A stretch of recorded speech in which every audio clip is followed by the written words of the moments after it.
Opiyo, Wandayi, Cabinet Secretary for Energy and Petroleum. Waziri, thanks for being patient. How has the Adani deal cancellation impacted the expansion and modernization of our power lines?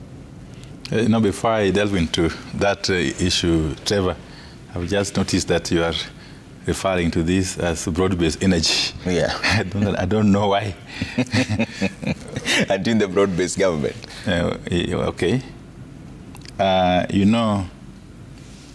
The famed Adani deal, as it was then known, really was going to cover very, very few projects in the electricity transmission infrastructure space. If you can recall, Trevor, we had wanted to undertake certain specific transmission infrastructure development, particularly the Gilgil-Deka Mala-Konza line, if you recall. There was the Rungai, Keringet, Chemosit line, the Menengai, Ol-Kalau, Rumuruti line, and a substation at Lesos, and another substation at Turudiboro. Turudiboro, Trevor, is somewhere in Nyakachi, where you come from. Mm-hmm. Okay. This is actually out of a possibly 80 projects that we need to undertake in our transmission master plan. The Ketraco Electricity Transmission Master Plan actually has identified about 80 or so projects that need to be implemented to modernize our infrastructure. Okay? So the Adani arrangement was going to cover very few of those projects, as I've just enumerated. And it is a fact that it was discontinued for the reasons that were given then. Have you found a replacement? Quite clearly by none other than the president himself. And therefore, from where we sit, Adani is history. Have you found a replacement for those projects that you say they're few, though?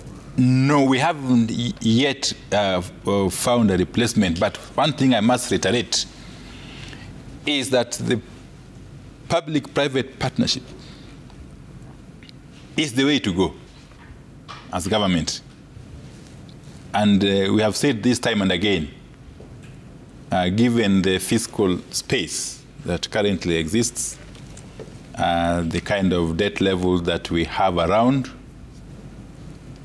it's just logical that we explore other approaches of implementing big infrastructure projects rather than the traditional borrowing, okay, from external sources, yeah, or even internally, or from the exchequer, that is from the locally generated revenues.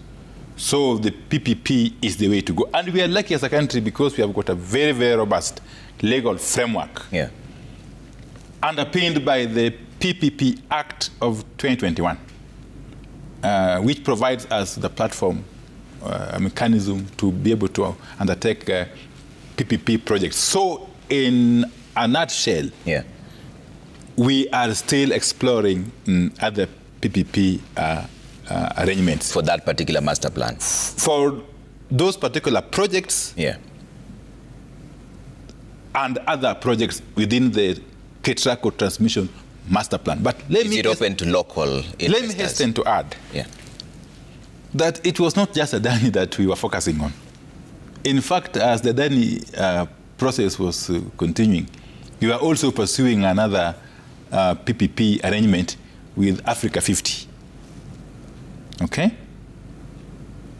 And this particular arrangement was covering two projects. That is the Lesos transmission line, yeah, and the Kibos Kakamega Msaga transmission line. We are at the tail end of concluding these negotiations with Africa 50. And therefore, in a short while, we shall be having these two projects being implemented under the PPP arrangement. So the long and short of this is that we are going to explore the PPP arrangement in terms of implementing these other projects as we move along. Is it open for local investors as well? It's local. It's open to everybody. Okay. Yes, so long as you can demonstrate the capacity, really. It's open to everybody. And as I've said, there's a very, very elaborate process. As outlined in the law, we have got a standing committee, PPP committee, domiciled at the National Treasury that actually supervises these whole processes. Okay. Yes. We spoke about the cost of power earlier on, but when we speak to Kenya Power, some of the issues they speak about is binding contracts with IPPs, which is the independent power producers. Is that still a concern? Well, I had earlier started by saying that the eventual cost of power or electricity to the consumer is a function of many factors. I'd said about the technical and commercial losses, okay? And now you have brought in another factor, that is the IPPs, okay? It's indeed true that the current IPPs, the way they are structured, the way they are configured, is kind of rigid. You know, for instance, that there is the take or pay principle that underpins these PPPs, these IPPs, sorry. And being alive to those facts, the government has been proactive enough in terms of opening engagements or negotiations with these IPPs, which is a continuous exercise. We continue to engage with these IPPs with a view to relaxing some of these rules that are in the PPAs, and we have also undertaken to ensure that any new PPAs or subsequent PPAs would be configured in a manner that doesn't disadvantage the public unnecessarily. So I don't want to be simplistic and come here and say that the reason why there is a perceived high cost of power is because of the IPPs or PPAs. It is a function of many factors, and the government is dealing with those factors systematically, I can assure you, and therefore Kenyans should relax and rest assured that the government has taken their concerns and is dealing with them amicably. You said that you're dealing with this issue of IPPs, but let's stay with that for a bit. So how are the negotiations so far, and when are they coming to an end? Can the people expect relief at some point, or are they stuck with these IPPs the way the agreement was done? Well, you see, Trevor, first and foremost, the IPPs are not permanent. They're PPAs. Okay? Let me clarify here. IPPs means independent power producers. And they enter into what we call PPAs with Kenya Power and Lighting Company. PPAs stand for power purchase agreements. So, as is the nature with any other contracts or agreements, these PPAs are not permanent. They have got their shelf life. Yes, so eventually they expire. Okay? And we have said that before they expire, we are taking proactive measures to address some of these concerns that keep on coming from the public. When are the current ones expiring? Well, they will expire at different stages, so I can't really give a blanket answer to that because they were consummated at different times. But going forward, we have said as a government that we shall be very sensitive, and we shall be able to take measures to address some of these concerns as we enter into new PPAs. Okay. Because again, Trevor, we have to enter into PPAs with IPPs if we are to meet the ever-increasing demand for energy. As a growing economy, with a growing population, it is inevitable that the demand for energy is going to increase, okay? And therefore, as a responsible government, we must take measures to ensure that we increase the generation capacity. Okay?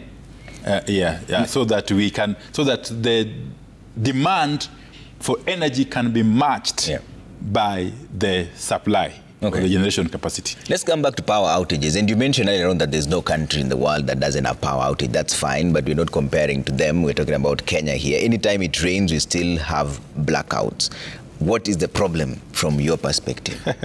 I've really labored to address this, Trevor, that there are so many causes of blackouts or outages, as you call it.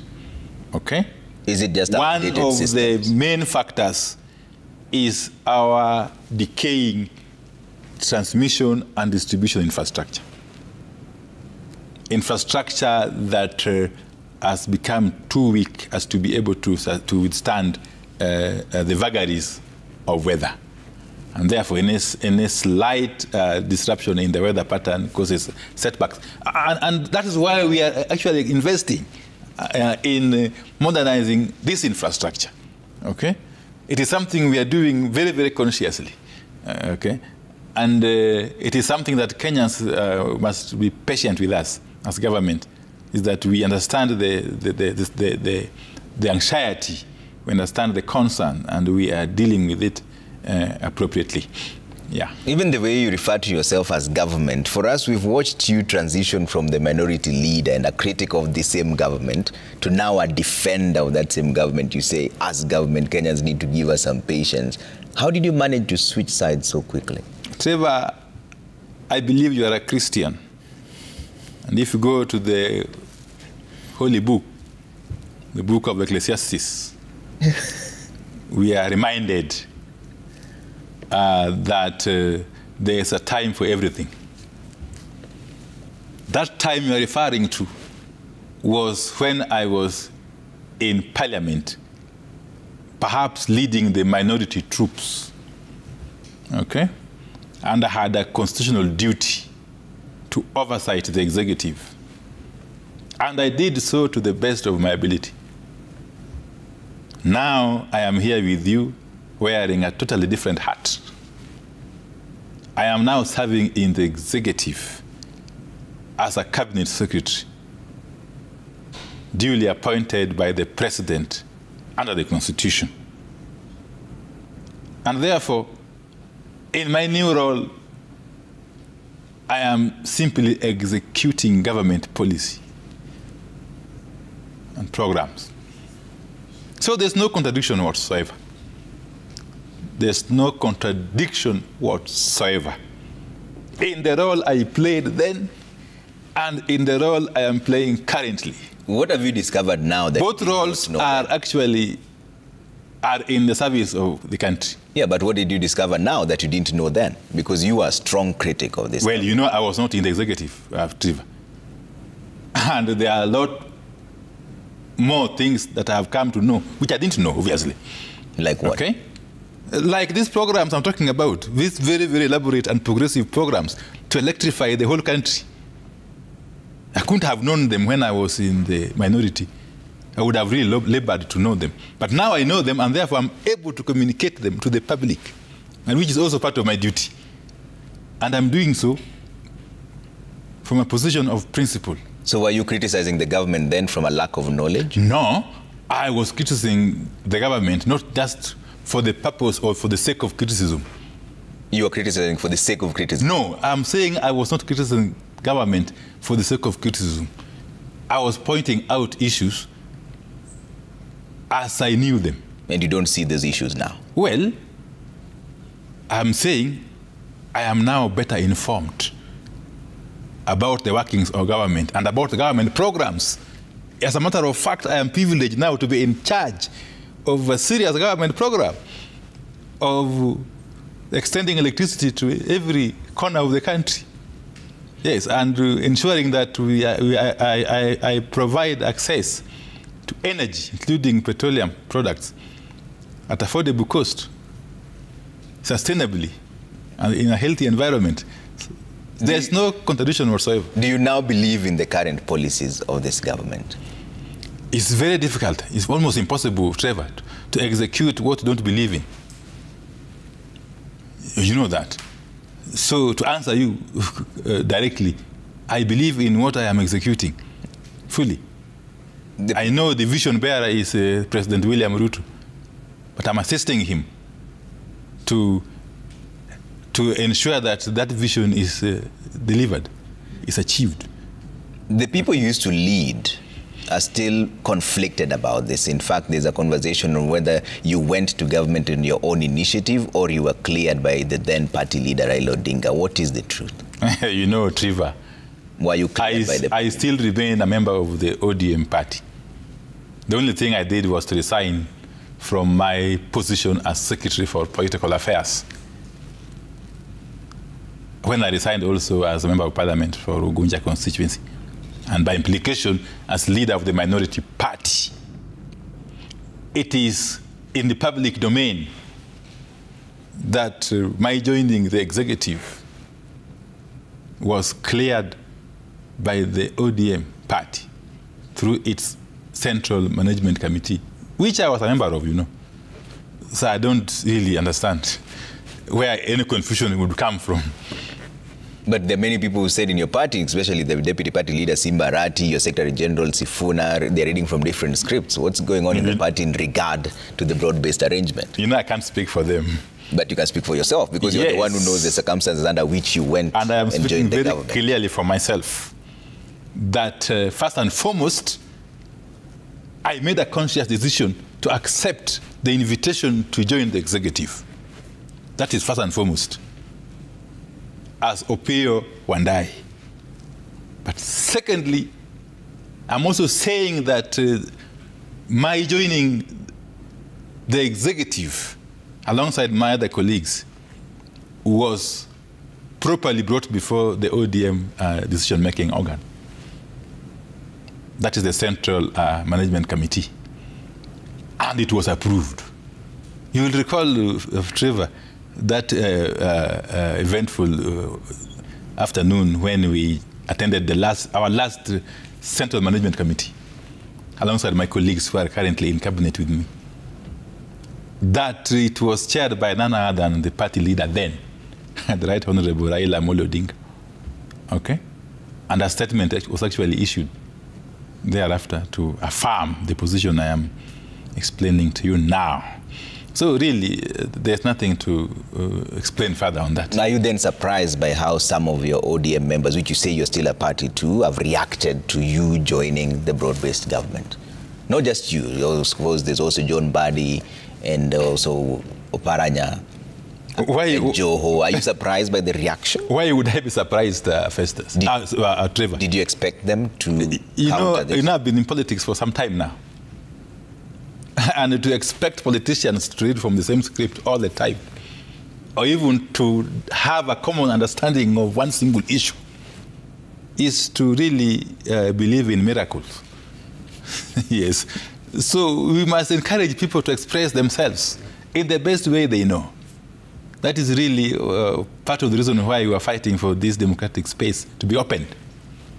Yeah. The ODM party leader, former ODM party leader, Raila Odinga, is heading for the AUC. How will this impact on the party affairs if he wins and if he loses? I really didn't want to dwell on ODM issues here, but because you've asked me... Yeah, and you're still a politician. Because you've asked me, I, first and foremost, would really love to see the Right Honorable Raila Amolo Odinga, a person under whose feet I honed my political skills,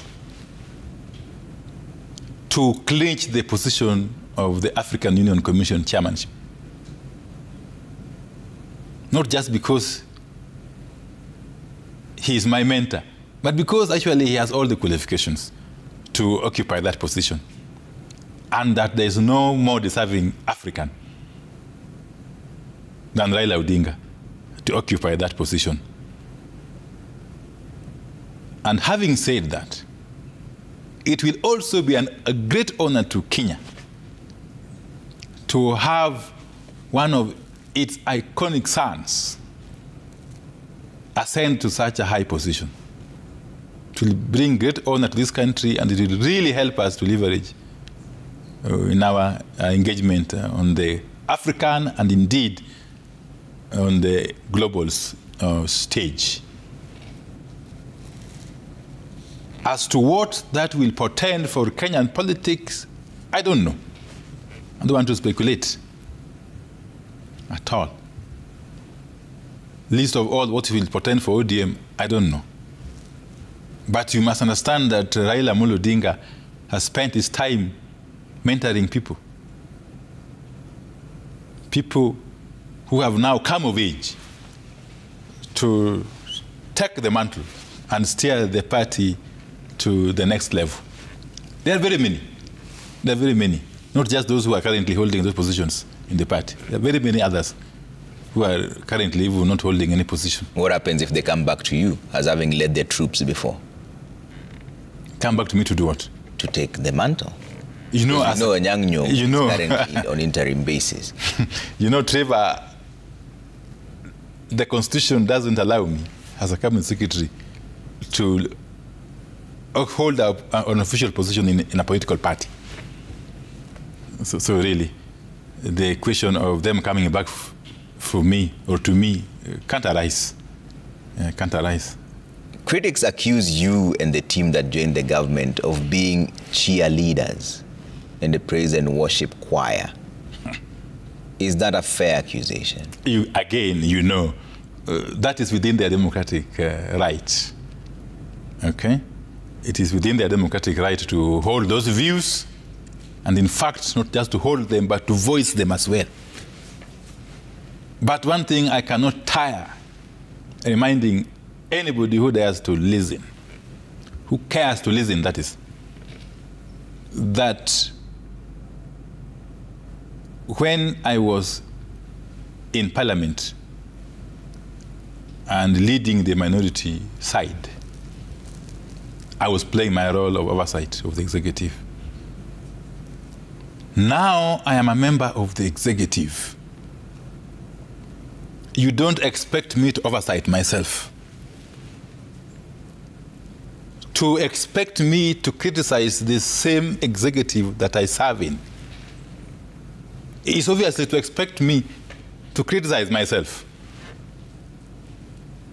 And that could defy all possible logic. So, and I've said this,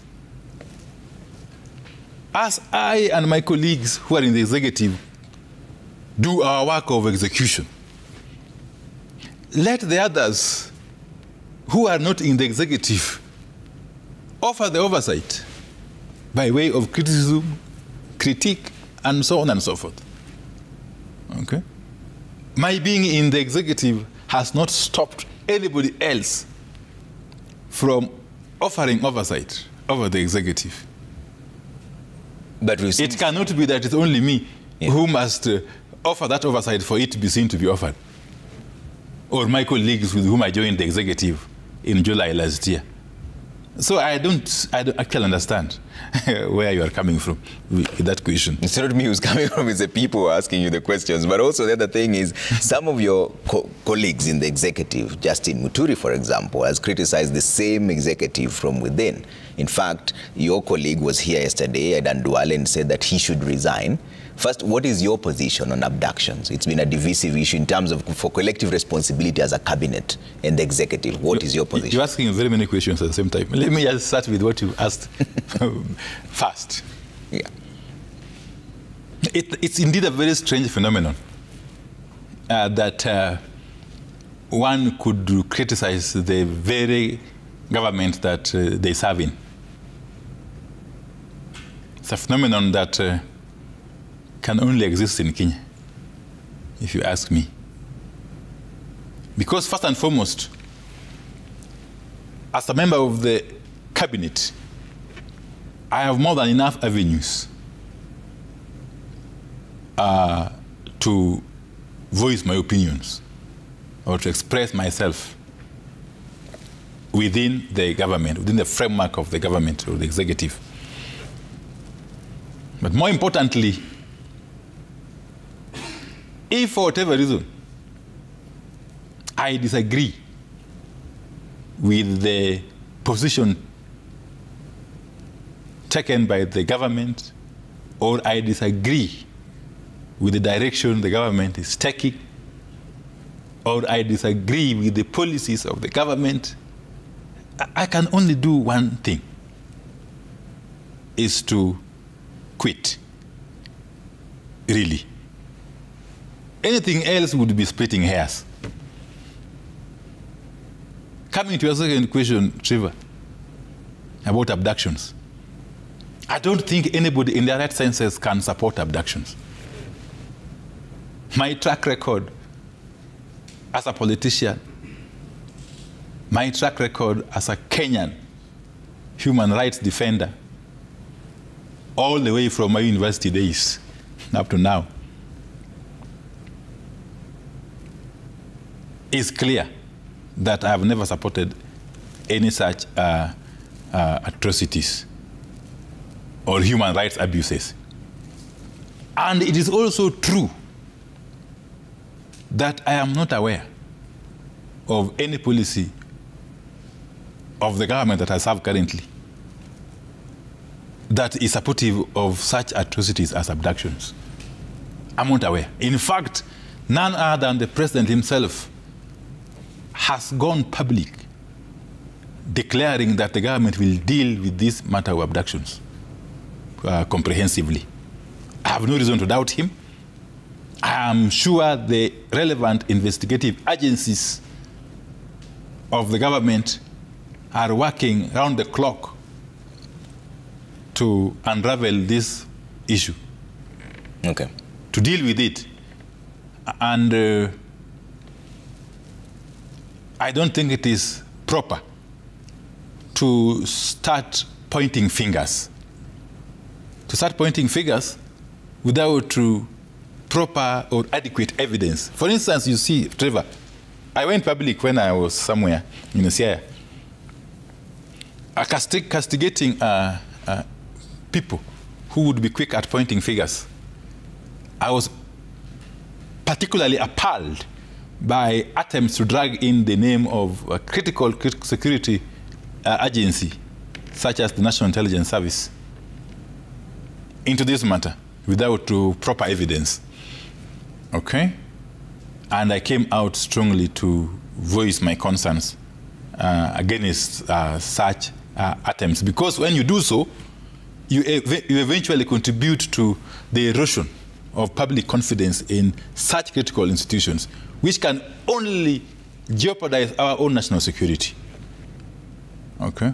So as we continue to condemn these abductions, let's give these investigative agencies time to undertake the investigations and crack this cartel that could be engaged in these atrocities. Yeah. Okay. Waziri, give us a few minutes. We'll take a quick break. When we come back, we pose the questions from the people. Quite a number of them coming through. We'll pose them so that you answer them real quick as we go on.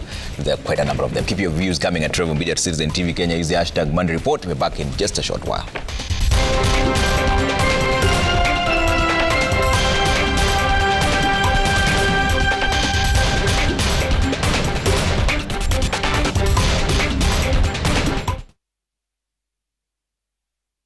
For a better and secure future, education is a necessity. That's why Kiharu MP Didi Nyoro, through Kiharu and GCDF, has launched Kiharu Masomo Bora program to help day school students, where students will pay 1,000 shillings per term. Students will have porridge and lunch served in school. And this program will also help in building school infrastructure and provision of revision materials. Kiharu Masomo Bora with Honorable Didi Nyoro.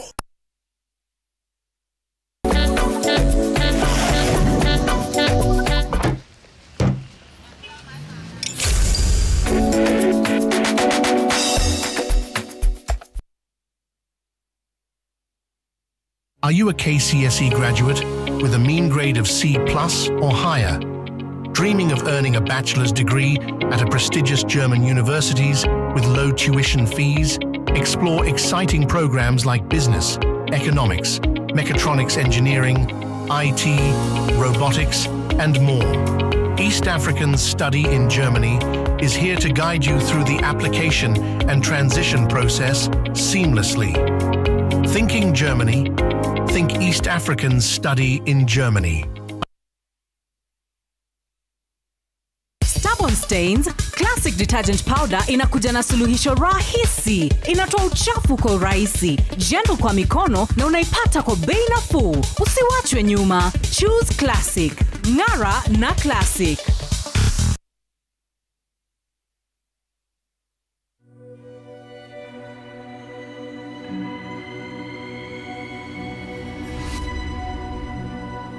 People come to me and they say they get discomfort when they have ice cream. Can you imagine that? Avoiding having cold ice cream. Sensodyne gives you long-lasting protections against sensitivity. And people come in and they're like, oh, it works. I can have ice cream and I'm not in any discomfort. I recommend Sensodyne because it works.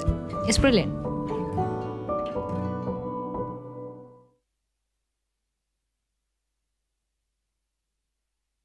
Wadau, tumesikiza wasee kwa ground na sasa streets zimetii kutii. Tumeanguka na bei, mali bado ni safi.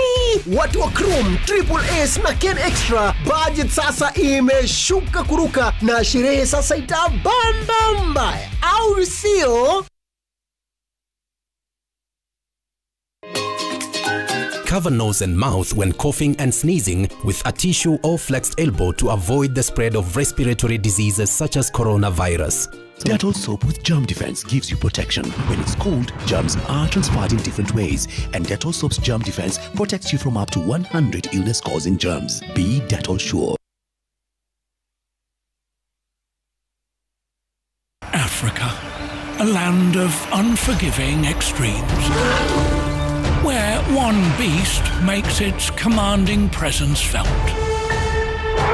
Unfazed by this dramatic vastness, this colossal marvel is the symbol of dominance. It is ready to take on any terrain effortlessly, presenting the UD Trucks Questa, going the extra mile. Wadau, tumesikiza wasee kwa ground na sasa streets zimetii kutii. Tumeanguka na bei, mali bado ni safi. Watu wa Chrome, Triple S na Ken Extra, budget sasa imeshuka kuruka na sherehe sasa itabamba mbaya. Au sio?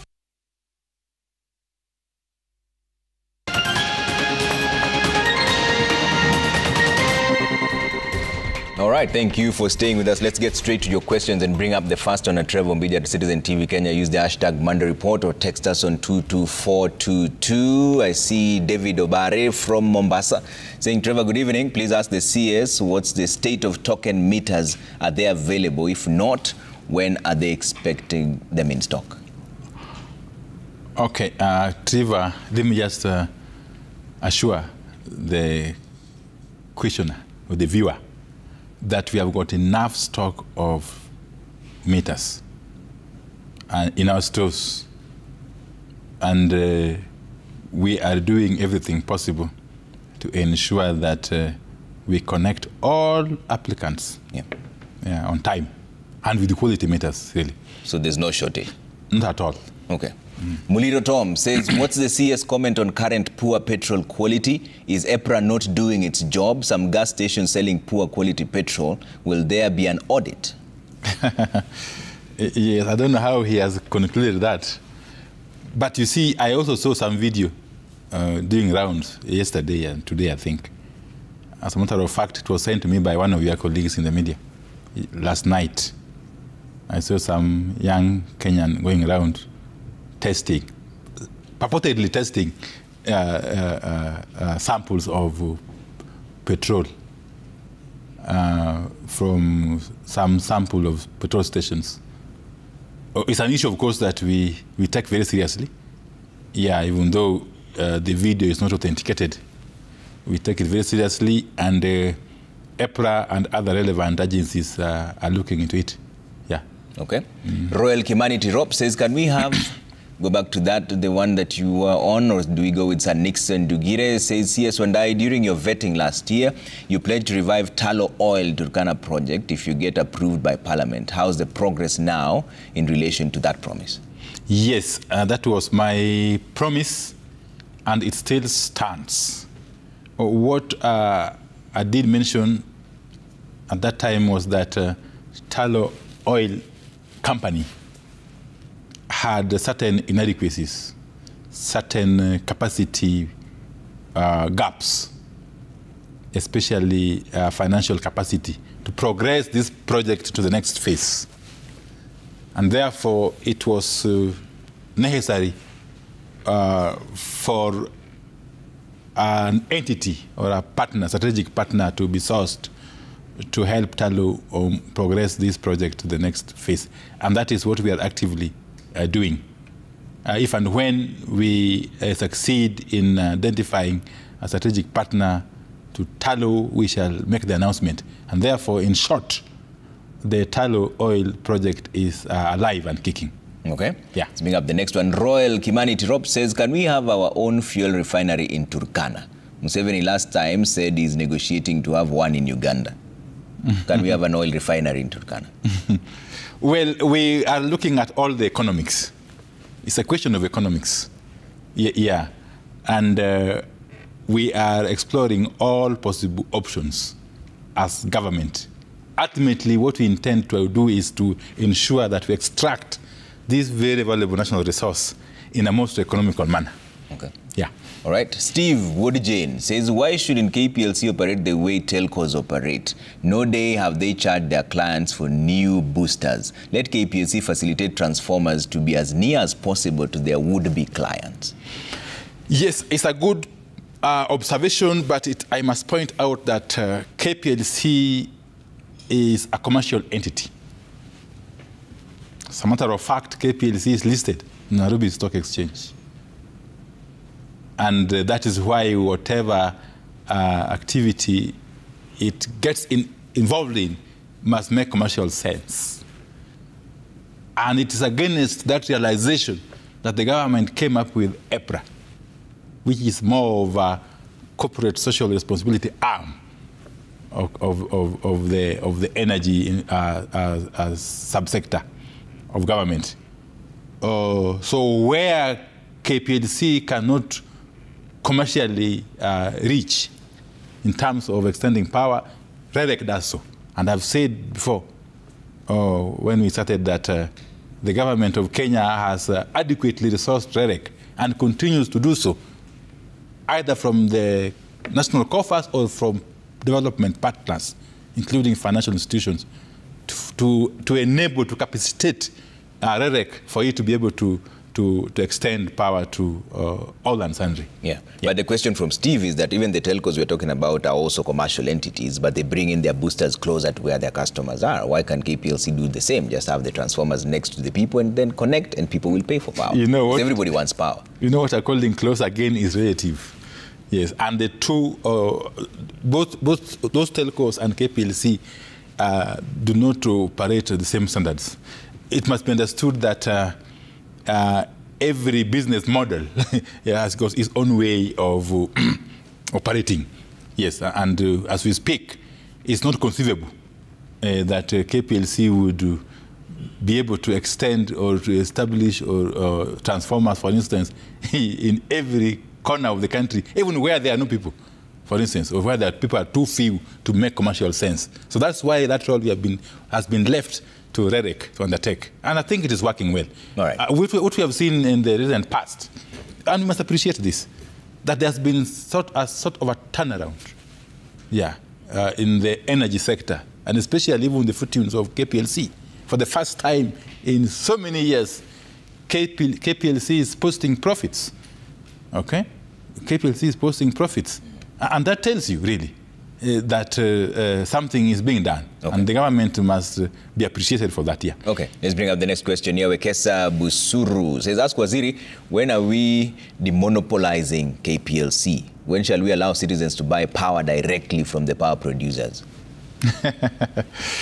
Well, not really power producers, because, you know, the architecture of power production and power generation, transmission, and distribution is such that it's not very easy for a power generator to sell the same power to the consumer directly. But what we have done, and the Energy Act of 2019 has established a framework for competition in the power distribution space. Maybe Kenyans don't know this, that the Energy Act 2019 and the regulations that we are soon publishing allow for private players or other entities to compete with Kenya Power and Lighting Company in the selling of power. Now, what is still lacking is the mechanism to actualize this, which in the fullness of time will come into place. Okay. Yeah. Maritime Kelvin says, is it truly necessary to have KPLC, KETRACO, and KenGen operating separately? Wouldn't it make more sense to merge them? Our government is already oversized with a bigger portion of its budget going towards salaries rather than meaningful development projects. You know, the contrary is true. We actually came from that model that the viewer is talking about.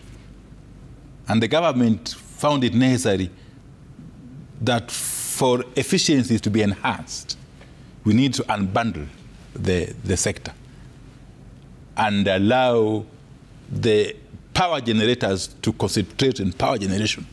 And that's why KenGen was established, to specifically do power generation. And that's why actually GDC was established to do drilling of geothermal wells as a way of de-risking that space for private players to come in and generate power. And that's why KPLC was left with the task of power distribution and selling of power. And that's why KETRACO was left with the task of transmitting power long distances. This model has worked fairly well. Of course, there is always room for improvement. Okay. Yes, which we can do as we move along. Okay. Yeah. Let's bring in more questions. Bob Ndolo says, Dear Waziri, I seek your urgent intervention regarding the safety risks of autogas filling stations, which refill gas for matatus and taxis like Uber and Bolt. Several are dangerous, close to residential areas, posing a serious threat. The 2023 Embakasi explosion is a reminder of the potential disaster if such facilities are not properly regulated. I can share a list of 5 high-risk stations in Nairobi for your review. Please advise on measures your ministry is taking to ensure public safety. Best regards, Bob Ndolo.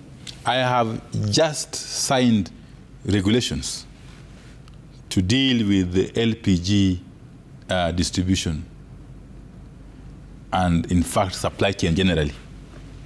Those regulations, once they pass through the requisite processes, including the review by the Attorney General, will eventually be gazetted. And they will deal once and for all with all these issues that the viewer is talking about. Okay. Yeah. All right.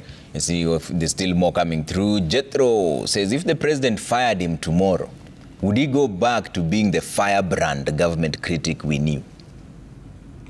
Come again? If the president fires you tomorrow, would you go back to being the firebrand government critic that we knew? First and foremost, that is, of course, hypothetical. But more importantly, I wish to reiterate that that firebrand character that he's talking about in me could only manifest when I was playing my role as a member of the minority coalition, not even opposition, because there's no opposition under our current constitution, Trevor. Okay? And therefore, I don't think it is proper, yes, to say or to suggest that I am behaving any differently from how I used to behave. It's only that the roles have changed. The roles have changed, and I am now executing. About what will happen tomorrow when I leave the executive again, that is speculation. Okay. Yeah. Let's bring up more. Celine says, Siaya County is the worst. It should be a crime scene. Stima ikipotea, transformer ikianguka, I believe that's what you wanted to say. Any lights, and I mean light rain. When I imagine stima, ukiwapigia, they take 2 weeks to fix, needs a reshuffle. Total and responsive line that is monitored from HQ to tracking. They run it like a personal handbag. Aende kwa ground asikize watu apate feedback if he's serious. Trevor, kwa kweli mimi niko kwa hiyo ground. I am actually on the ground. And the tribulations of consumers of electricity that he's talking about, I am fairly conversant with them. And it's not just CI alone. Some of those concerns he's raising are raised by people from all over the country every other day. But what is critical is that as government, being aware of those concerns, we are proactively dealing with them and in a systematic manner. Okay? I am sure if he lives in Siaya, he will notice that in the last few months, there has been tremendous improvement in terms of customer care by the Kenya Power and Lighting Company officers on the ground. And not just Siaya, this is something we are doing across the country. Okay. Yes. Edna, how can an individual apply for rural electrification? What is the requirements or cost of application? I would advise the viewer to approach the nearest Kenya Power and Lighting Company offices. And they are spread all over the country. At least in every sub-county, we have got KPLC offices. Okay. He will be guided, or she will be guided appropriately. Okay. Alex says, greetings from Makueni. Applied for power, but the quotation next to impossible. Just 2 posts to my house. I should pay Kenya Power 170,000. We mean Adani could have made it cheaper. If so, let Adani come back. But this comes back to the issue of, again, distance. Yeah. You had addressed this earlier on. Let's see what else is coming through. Kelvin Gashima says, what plans does CS have to ensure that locals within the 7 Forks Power Dam belt are connected to power? A lot of families in Bere South have for decades been out of power grid, yet their village neighbor the dams. A good concern, and just to assure him that in our very elaborate and ambitious rural electrification program, that part of the country, especially Mbere, shall not be left out. Okay. Yes. All right, CPA Zakayo Masiro says, good evening, Trevor. Bondo constituency has suffered for long with multiple local applications but no help from KPLC. Dunya Onyata village being one of them. No transformer will always be the response. This issue of lack of transformers, Waziri. Yes, and again, let me take this opportunity, Trevor, to assure the country that we have worked on our supply chain. And as we speak, we have got adequate stocks of transformers in our stores. We continually engage with our officers and staff on quick responses to public concerns, public applications, and sentiments. It is not a journey that will end tomorrow. It's a journey that is continuing, and we are more than convinced that with the kind of cooperation we continue to get from all the players, ultimately those concerns shall be fully addressed. Okay. Yeah. Let's take just one more question here. Noah Kiprop says, Trevor asked the CS to explain an issue concerning Ketraco's settlement of payments on the issue of transmission lines contracted along private land. 3 years down the line, payments have not been done and lines were long constructed. Yes, I know we have got some cases where way leaves were acquired, but payments have not been completed. A case in point is the Olkaria Lesos Kisumu transmission line that has long been energized, and yet we haven't completed the payments. We are working around the clock as a ministry through Ketraco and with the support of the National Treasury to ensure that these payments are completed in the shortest time possible. You know, we continue to expand our transmission infrastructure. This past year alone, we have actually completed a number of them. You will recall the other day we energized the Kenya-Tanzania transmission line, a line that has now enabled us to exchange power with Tanzania. The other day, again, we also energized the Sultan Hamoud Loitoktok line. We also did energize the Ortum-Kitale line, okay, that will now allow power to be transmitted, not just through the traditional Tarkwel Lesos line, but through now Tarkwel, Ortum, Kitale, Eldoret, and Lesos line. All these are contributing to efficiencies in our power transmission, and therefore the quality of power and cost of power that the consumers get. And therefore, I just want to appeal to with those who are having their payments pending to bear with us, and that in the fullness of time we shall clear all these payments that are pending. Closing remarks, Waziri. So thank you very much, Triva. It has been wonderful engaging with Kenyans on this platform, Triva. I want to assure Kenyans that the government that I serve in, under President William Ruto, is a listening government, it's a caring government, and it's a government that values the input and views of the people that it serves, and that we shall continue with this partnership. We will make it stronger as we go along. So thank you very much. All right, thank you for making time, Honorable Opiyo, Wandayi, Cabinet Secretary for Energy and Petroleum, and that's where we leave Monday Report. Thank you on behalf of everyone who made this possible. We say good night and God bless.